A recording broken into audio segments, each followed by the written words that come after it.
are you? Who is this? Who do you think this is? Stop it. Who is this? You know very well who I am. You almost got away from me, didn't you? Oh my God. You can't be. You can't be. Oui, oui, mon amour. C'est moi.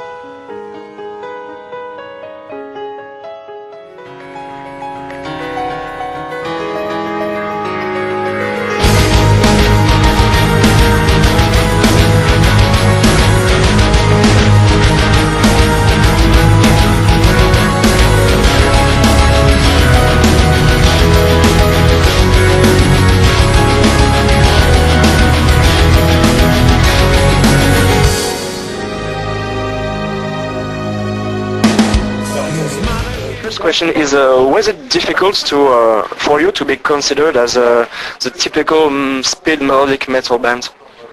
Well, when you listen to the first album, it's definitely a lot of influences from Sonata there. But I think gradually we have been moving away from that and slowly start to find our own style. So I never felt, at least during the time I've been in the band, that we are a typical power metal band. And if somebody thinks that way, then fine, I don't care, as long as they like the music and come to the shows, buy the albums and have a good time. It's what matters, not in which genre we are on. Yeah, I think we changed already after Silence. We start to get our own sound, that it's not the typical power metal.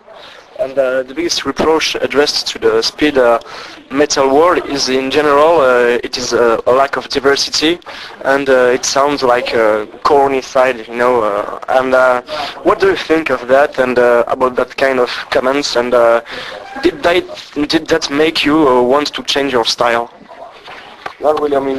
I think the bottom line for us is to play music that we like, and it just happened to be a little bit speedier, but I don't think that we ever have had a problem with not being diverse or not having different kind of things going on, and we've never been singing about dragons or swords or stuff like that anyway. So that's why there was a scene with certain kind of bands who like that thing, and it's great for them, but I never felt that we've been like a part of that scene anyway, so it really doesn't bother me.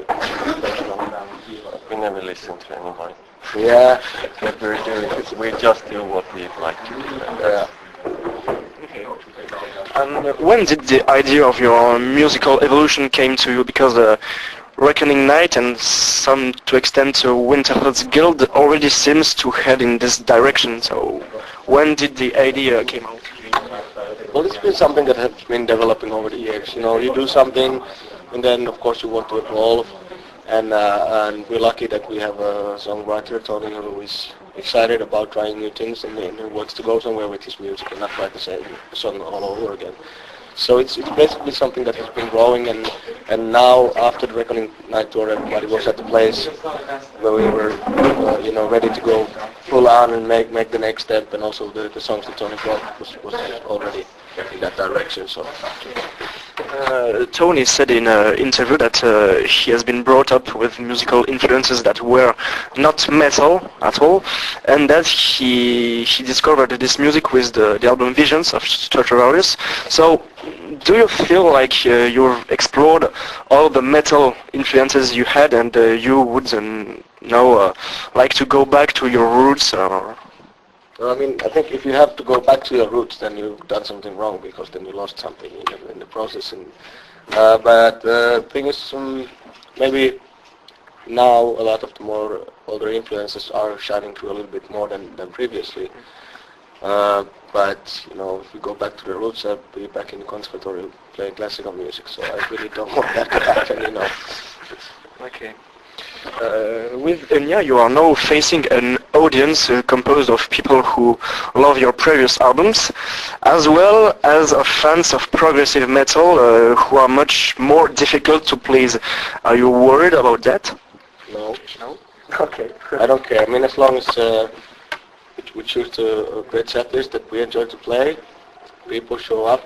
Somebody's in doubt, thinking it's going to work or whatever, we show them. It's no problem, Because now you have two different audiences. So the audience that love speed melodic metal like you did it in the previous albums, and the proggy fans that are very... Yeah.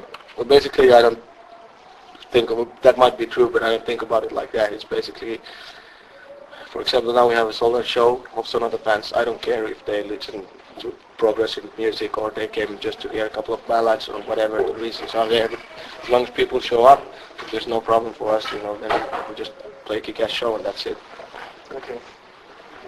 And did you receive any feedback on this musical evolution? Because this album seems to attract an audience that wasn't especially fond of the previous ones. So, yeah, exactly that kind of feedback.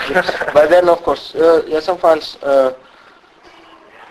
have had difficulties, or some people have difficulties to understand why we had to do it and what we wanted to say with this album. And some people have been really happy about it. Some people say that, like you said, for example, that it's been, even from Winterhausgild and the recording night, it's been sneaking in slowly. And so, yeah, you can't, yeah, I mean, we get all kinds of responses to this album, but mainly it's been quite positive. okay. And was the change not too difficult, too slow for the other members of the band? Were any of them reluctant? No. We were everybody quite happy to have a challenge. I mean, the songs are a little bit more difficult than before. And that's great. I think we could make it a little bit more complex still, but It's a challenge. yeah, well, not anymore, but when we did the album, of course. Yeah, the learning process is the hard one. Learn the songs, new songs, but when you learn them, they are easy. Like, not that technical. Like, you don't have to play so fast, and you enjoy playing it more when it's not that fast. Or yeah, you like it more on stage. Yeah. And how did you go about the live performance of the songs from Junia? Because I read in an interview that you had worked on some songs to make them fit for the stage.